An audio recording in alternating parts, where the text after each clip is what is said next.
panitia KPU Kabupaten Pegunungan Bintang yang telah menyediakan dan menyelenggarakan semua tahapan ini. Debat publik pertama yang bisa berlangsung di Jayapura ini luar biasa. Juga saya kasihi dan cintai pemirsa dan pendengar, terutama masyarakat Pegunungan Bintang yang tersebar di 34 distrik yang mengikuti debat pada malam hari ini. Juga rekan-rekan pers yang bersedia meliput debat pada malam ini. Pertama,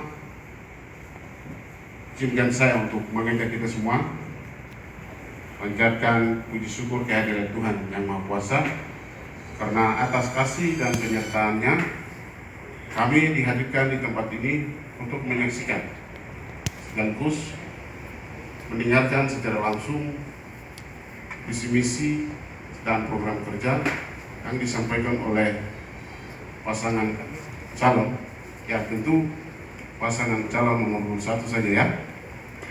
Pasangan calon nomor 2 mereka tadi mengajukan surat keberatan untuk mengikuti debat ini, dan itu bagian dari hak mereka, dan KPU tidak bisa membatasi hak politik mereka.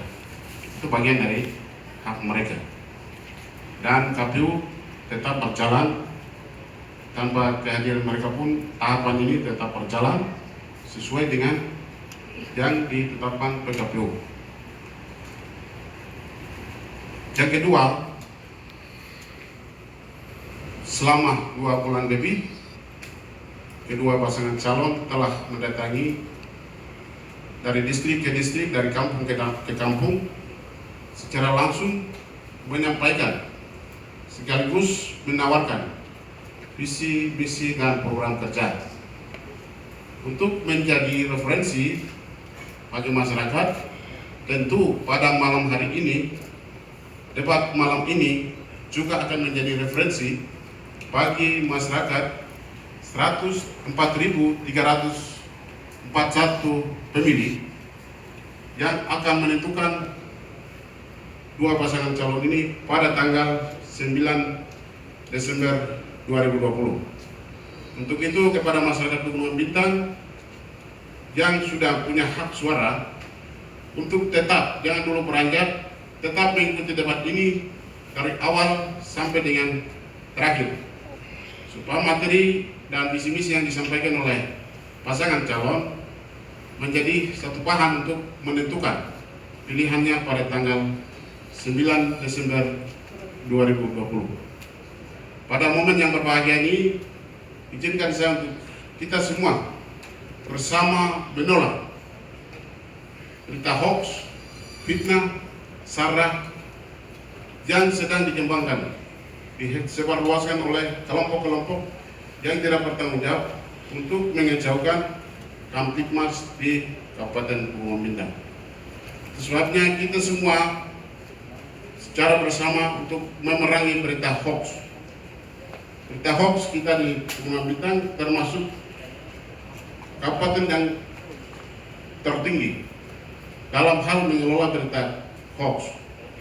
Itu sebabnya kemarin tim sukses kedua pasangan calon untuk memanfaatkan media sosial sebagai sarana untuk menyampaikan visi misi dan program kerja. Jangan sebagai kebencian, fitnah, dan ancaman. Kepada masyarakat Pegunungan Bintang yang sudah terdaftar dalam DPT 104.341, ingat tanggal 9 datang ke TPS, tentukan pilihanmu sesuai dengan hati nuranimu. Jangan karena paksaan, jangan karena ditekan, jangan karena diancam. Karena 5 menit Anda di bilik suara menentukan 5 tahun masa depan Pegunungan Bintang. Sekian dan terima kasih. Tuhan Yesus memberkati kita semua. Jum Jebo.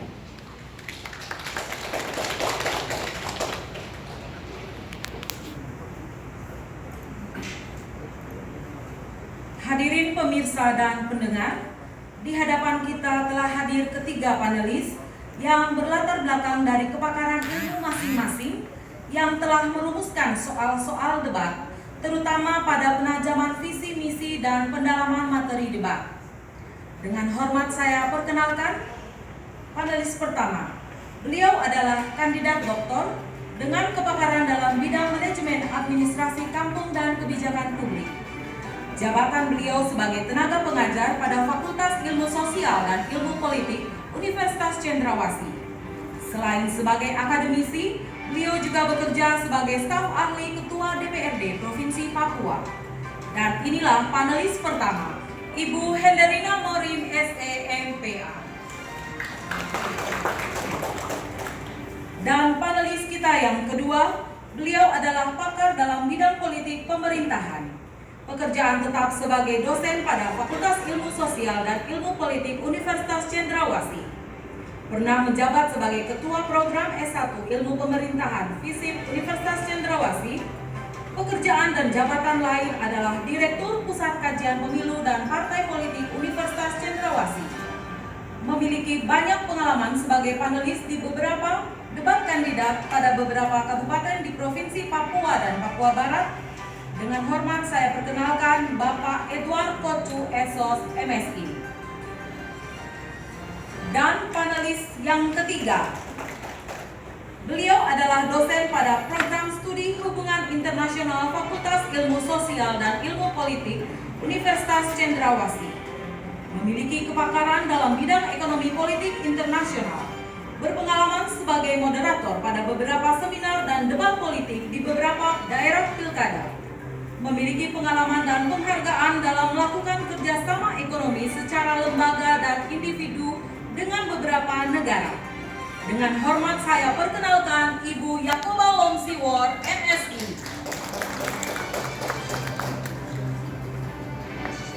Infrastruktur dasar. Yang kedua, bagaimana melakukan tata kelola pemerintahan, baik mulai dari kampung, distrik, sampai SKPD di kabupaten. Lalu melakukan sinkronisasi antara mitra pembangunan. Yang ketiga, bagaimana meningkatkan akses pendapatan masyarakat Pegunungan Bintang terhadap ekonomi, kehidupan yang menentu kepada rakyat Pegunungan Bintang.